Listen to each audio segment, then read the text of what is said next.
Buenos días, queridos estudiantes, bienvenidos al curso de comunicación. Les saluda su profesora Lourdes Urtecho. Muy bien, el día de hoy vamos a desarrollar el tema oración simple, estructura. Antes de iniciar, nos hacemos una pregunta. ¿Por qué crees que es importante conocer la estructura de la oración simple? ¿Será importante o no conocer su estructura? Sí, obviamente que sí es importante. Oración simple, su estructura, la definimos. La oración simple consta ¿ya? de sujeto y predicado, es decir, si tiene predicado, esta presenta que un verbo conjugado, todas las desinencias que pueda tener el verbo para que éste pueda ser conjugado, es decir, va a tener persona, va a tener número, tiempo y modo. Muy bien. Eso ya ustedes lo saben. Y en sí, en pocas palabras, esto es lo que es la oración. Está dividido en dos partes, sujeto y predicado. Esa es la estructura básicamente de una oración simple. Sujeto y predicado. Simple, ¿verdad? Por eso dice oración simple. Esta es estructura y a continuación damos lectura a una oración que estoy segura que los representa a cada uno de ustedes. Los estudiantes son respetuosos, donde sujeto serían los estudiantes y el predicado son respetuosos. Muy bien, ahora sí vamos a hablar del sujeto y del predicado de manera más detallada. El sujeto. ¿Qué es el sujeto? Ya todos sabemos que el sujeto es el elemento de quien se dice algo en la oración. Es de quien se habla en una oración. Muy bien, el sujeto está dividido en dos partes. Tiene dos partes muy importantes que son sus clases y su estructura. En las clases tenemos que el sujeto es simple, es compuesto, es expreso, es tácito, es activo y es pasivo. Simple. ¿Cuándo un sujeto es simple? Cuando consta de un solo núcleo. ¿Y qué es el núcleo? Ya sabemos que el núcleo es la parte más importante del sujeto y en su mayoría o casi siempre es un sustantivo. Ejemplo, María es respetuosa. ¿Cuál es el núcleo del sujeto allí? María. ¿Y es uno solo? Sí, cierto. Entonces ya sabemos que el sujeto simple es aquel que consta de un solo núcleo. En este caso, María. Compuesto es cuando consta de dos o más núcleos. Ejemplo, María y Juan son respetuosos. ¿Cuáles son los núcleos del sujeto?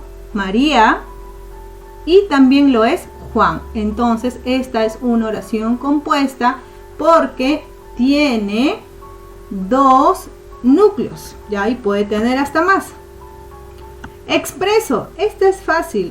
Es cuando el sujeto está presente en la oración. Por ejemplo, María es estudiosa. Está presente ahí. ¿De quién se está hablando? De María. Entonces está allí, se puede ver, es expreso. ¿Y cuándo es tácito? Cuando se sobreentiende, no está. Ejemplo, hoy no trabajan. ¿Está ahí el sujeto? No, está sobreentendido, está tácito. ¿A quién se refiere?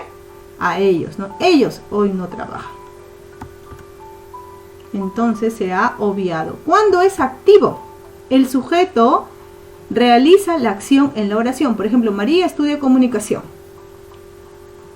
¿El sujeto está realizando la acción? Sí, María estudia comunicación. Ella misma está realizando la acción.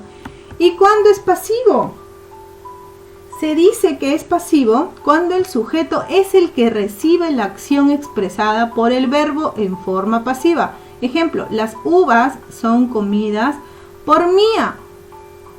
Donde las uvas sería el sujeto pasivo, ¿ya? Es el sujeto pasivo, ¿ya? ¿Por qué?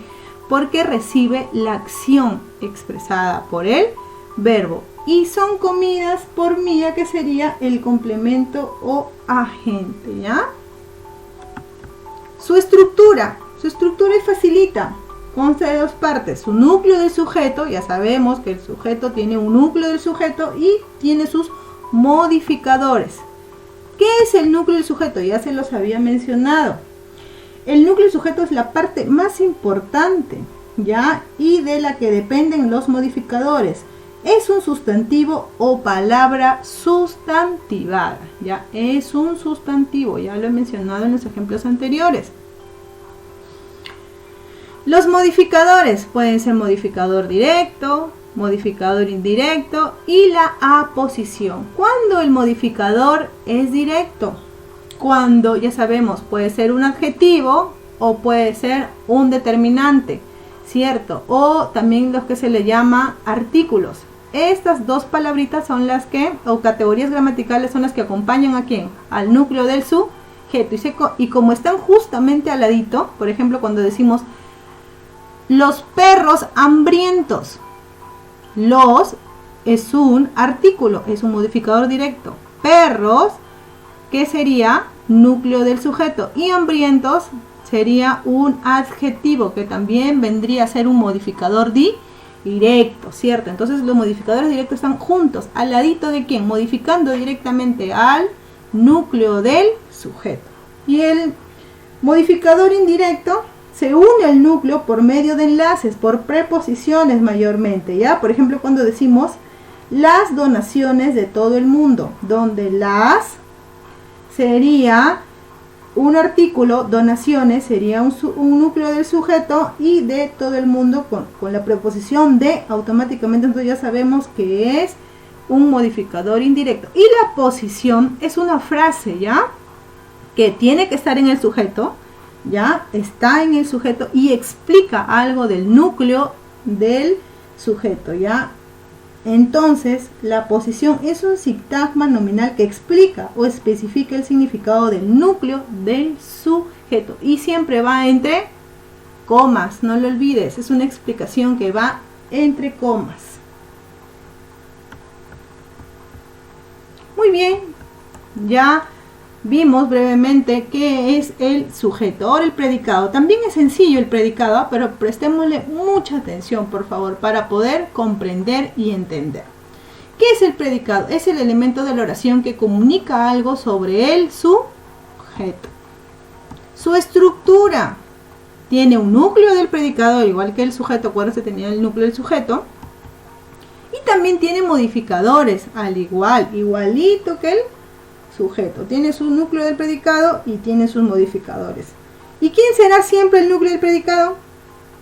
Un verbo, acuérdense siempre.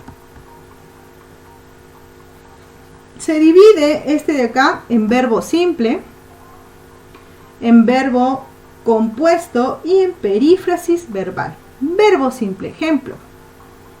Nosotros colaboramos. El verbo simple consta de una sola forma verbal o un solo verbo. Ejemplo, nosotros colaboramos. ¿Cuenta con un solo verbo este ejemplo? Sí. ¿Cuál es el verbo? Colaboramos, ¿cierto? Entonces acuérdate, el verbo simple consta de un solo verbo. Y el verbo compuesto constará de dos o más verbos.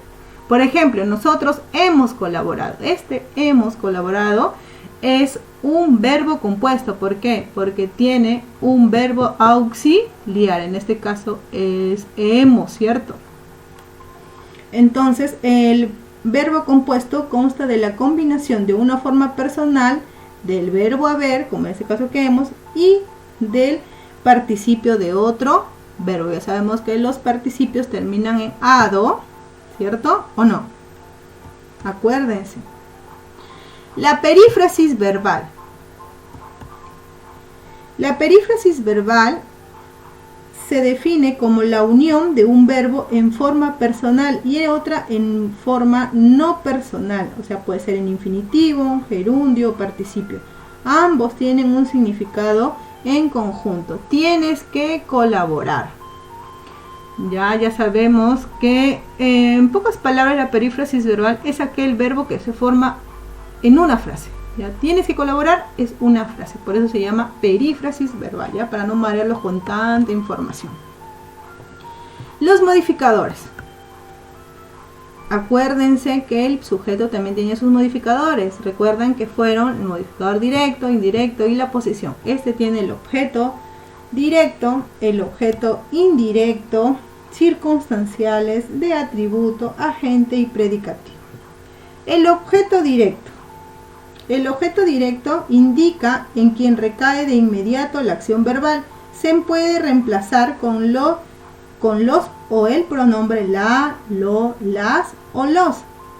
Ejemplo: trae tu donativo, donde ¿cuál es el verbo? Trae, y tu donativo es el objeto directo. Tráelo. Podríamos ahí reemplazar tu donativo en lo. Tráelo. El objeto indirecto. El objeto indirecto es el que alude a quien recibe el perjuicio o beneficio de la acción. Se puede reemplazar por el pronombre le o les. Ya, ejemplo: dona víveres a nuestros niños, donde dona es un verbo, donar, víveres, que sería el objeto directo, y la preposición es por una preposición, ustedes lo van a reconocer, ya, por la preposición a o de, a nuestros niños. Entonces, como no cae directamente al verbo, se dice que este es el objeto indirecto. Acuérdense, directo es cuando está al ladito justamente del verbo, y cuando está una preposición, ahí ustedes automáticamente ya saben que es indirecto. ¿Ya, chicos? Circunstanciales. Ya sabemos que los circunstanciales se refieren básicamente a las diferentes circunstancias en que se realiza la acción verbal. Pueden ser adverbios o frases adverbiales. Recuerden que los circunstanciales pueden ser de lugar, de tiempo, de modo, cantidad, compañía, afirmación, negación, ¿cierto? De duda también, de instrumento. Entonces, aquí tenemos el ejemplo.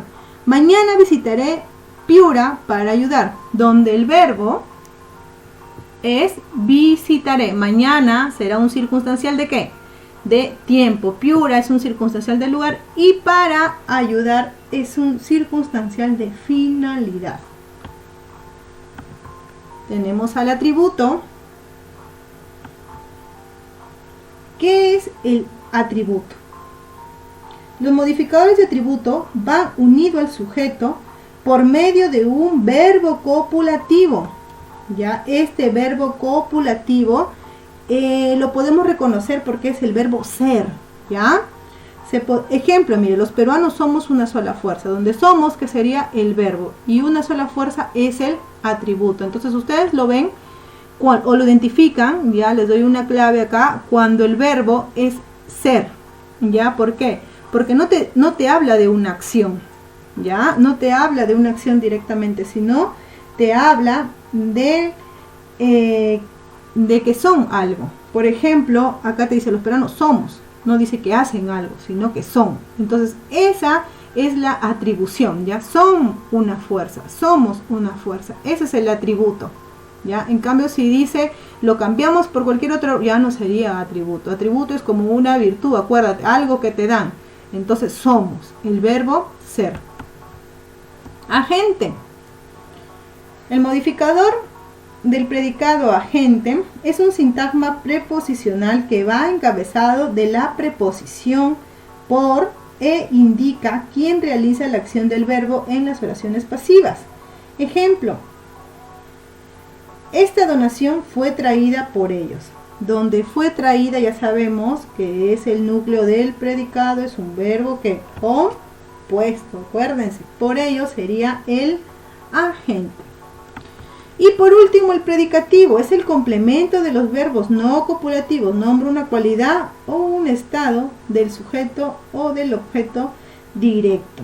Esta se divide a su vez en dos partes, en objetivo y en subjetivo, donde el objetivo modifica el núcleo del objeto directo. Los verbos transitivos que frecuentemente poseen predicativo son considerar, estimar, imaginar, aprender, suponer, pensar. Y el subjetivo modifica el núcleo del sujeto y del predicado. Muy bien, eso ha sido todo por hoy. vamos a resolver las actividades. Ya saben que cualquier duda o consulta me la hacen por interno. He tratado de explicar esta clase lo más minucioso posible para que se pueda entender. Espero que hayan comprendido y ahora sí nos ponemos a resolver todo el desarrollo de nuestro libro. Muchas gracias por tu atención. Conmigo será hasta otra oportunidad. Ya saben, cualquier duda al interno. Ya hijos, cuídense mucho. Un abrazo.